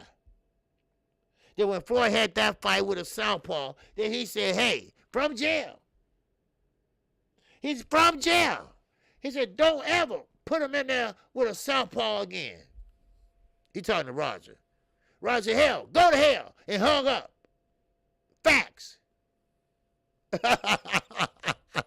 Roger was a motherfucker, boy. I'm telling you, Roger was a motherfucker. He said, hell, go to hell, and hung up. Shit, boxing's a thinking man's game. Wow. But anyway, I just thought I'd like y'all with that, what we was going back and forth about last night with the Demetrius Andrade story and stuff like that. And, ain't nobody going to let a story go on for no damn 10 years. Come on. If that's the case, then, you stupid. Shit, I would say, hey, hold on. I'll call the press conference. Look, that's not true, all right? That's not true. So, anyway, Leo Santa Cruz, all right? Before I close, I know we got everything Boston coming up, all right? But now, Leo Santa Cruz, he is initially in talks. Don't know how true this is, all right? And that's why I say sometimes you have to seek mentorship outside your father. It's all chess. Yes, you do. Because certain things you can say to a mentor that you can't say to your father. Because your father will take that shit and run with it. So Andre didn't back out the Charlo fight. Well, no, that's what he's saying, Zena. That what the father is saying, and Blue was saying last night. He didn't back out the fight because he didn't know about the deal. He didn't know about the offer. They offered him $250,000. He didn't even know about it, and then he found out about it. And he said, "I'm not taking that. I'm not taking that." $250,000 to fight Charlo, and at that time, Charlo was a hot commodity. He was with Al Heyman. Well, actually, Golden Boy. He was with Golden Boy. So there you go. Now, this is Blue side. Well, I don't believe it. I don't believe it as far as I can throw it. I believe he knew about it. I believe he knew all about it. He just wanted more money. And Jay-Z and Rock Nation, whatever, said, you ain't getting no more money than that, motherfucker, please. So, and that's what happened, And now where Rock Nation at? Where the Mike Tyson promotion at? Only the strong survive. Like last night, another creator. Talking about, I'm going to tell you right now, the only promoter that can always be remembered is Bob Arum. I say, get the fuck out of here. Get the fuck out of here. Yeah, he's going to be remembered, all right, as a crook. As a crook. That's who he's going to be remembered as. As a crook who stole fighters' money. That's who he's going to be reminded me of. Then Zen said, yeah, sounds weird, because why is this just coming out now? That was years ago. Thank you. Thank you. Why are you bringing that up now? Demetrius Andrade moved up to 168. He agreed. He lost the first bid, but he agreed with it. And it's going to be like an interim fight, belt. So why would you bring that up now, though? That's the thing about it. Now, of course, Blue Blood's side is, you can go back and watch it. Blue Blood's side is, well, Steven Espinosa, if that happened, somebody would have sued somebody. I said, now I'm saying to myself, with $250,000, I think they just let it go. But Rock Nation, they sued Demetrius Andrade for breach of contract. Bam. Breach of contract. Bam. Breach of contract. So, there you go.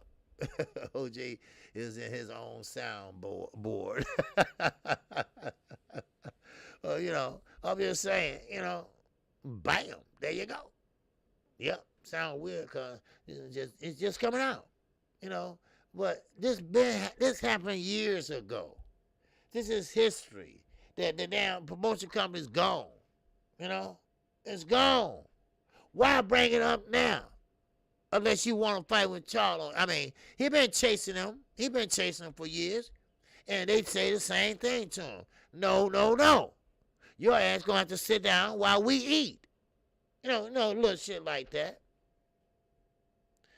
So it is what it is. But he did have his chance. He did have his chance. Now, I don't know, was it 250,000? And some people in the chat last night said it was 500,000. So I don't know what's the truth or what not. Well, I know damn well Demetrius Andrade knew about that fight. That's all I know. All right? I'm not in his head. Then after that, he's still. Now, Bob Aaron, so why do people still remember Don King, who hasn't been relevant since the 90s? That was 30 years ago. Yep. Out here, whoever said that bullshit. Yep. Talking about he going to be the only promoter to be remembered. No, a lot of promoters be remembered. Yeah, Don King, yeah, they remember him. Why? Because Don King brought us some good heavyweight fight. He a crook. Ain't no doubt about it. He's still a crook. But he brought us good heavyweight fights. No doubt about it. Now, if Bob Aaron is remembered like that, 30 years from now, whatever, it's going to be because of the association of Muhammad Ali. He was Muhammad Ali lawyer. That's why. So, and also, because he is shyster. So, that's how he going to be remembered, as a fucking shyster. Now, again, Leo Santa Cruz, and I'm going to close with this. Leo Santa Cruz is supposed to be, allegedly,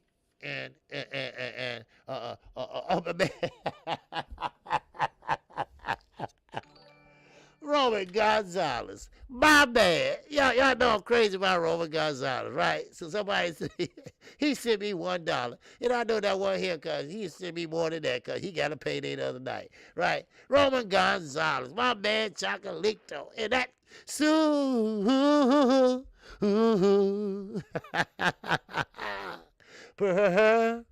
chat. Oh, wow.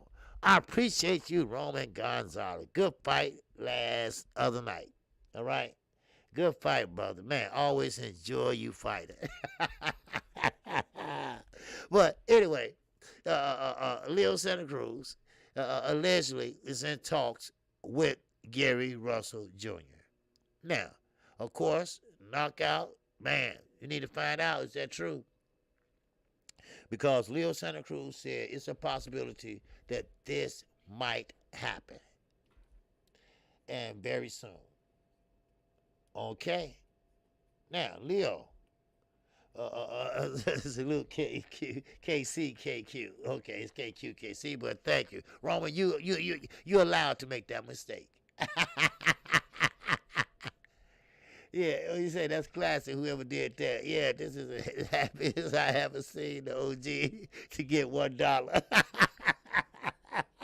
I know, man.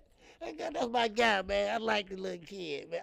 I like the kid. He ain't no kid. He's a grown man, but, You know, I really like. I mean, he's very exciting. He's very exciting. I get excited when I see him fight. I rewatched that fight twice. I know, I'm crazy, right? I watched it twice, man. Anyway, but so why now that Leo Santa Cruz want to fight Gary Russell, Jr.? Do you believe Gary Russell slowed down Leo? Now you found your cojones.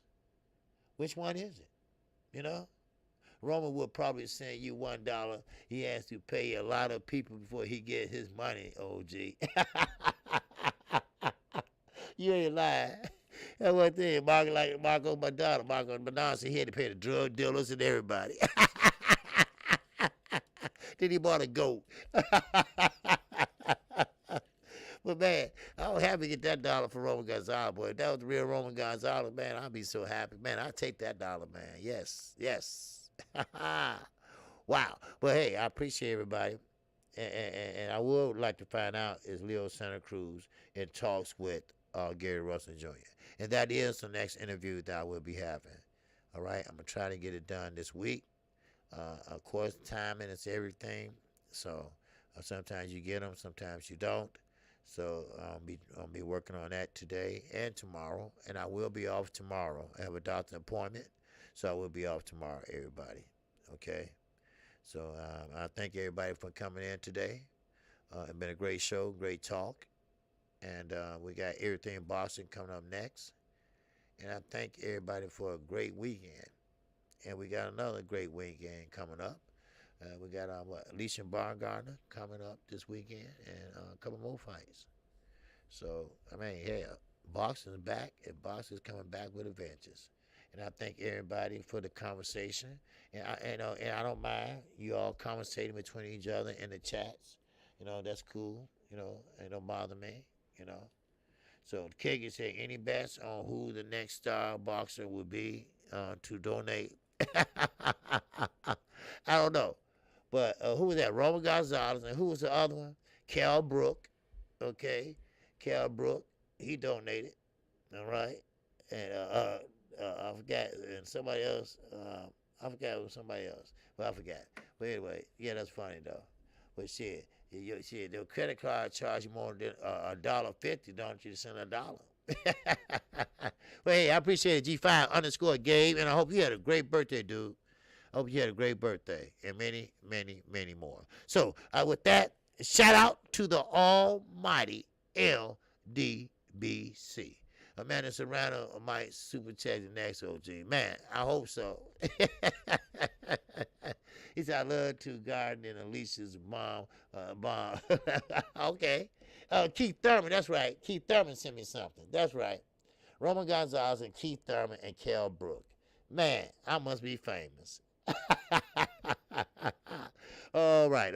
And once again, thank everybody, and please pray for Underground Asylum, okay? He's recovering well from the surgery. He's at home, and he's doing well. He'll be back with us as soon as he can. All right? So with that, thank you all, and once again, shout out to the almighty LDBC. And with that, I am out of here. Peace and love to everyone, and everyone have a great afternoon. And everything boxing is coming up next. And with that, you all take care. And with that, assalamu alaikum and salaikum salam. And I will see you all Wednesday at the same time, same place. And we're going to be on fire Wednesday, baby. All right? So with that, I'm out of here. Peace.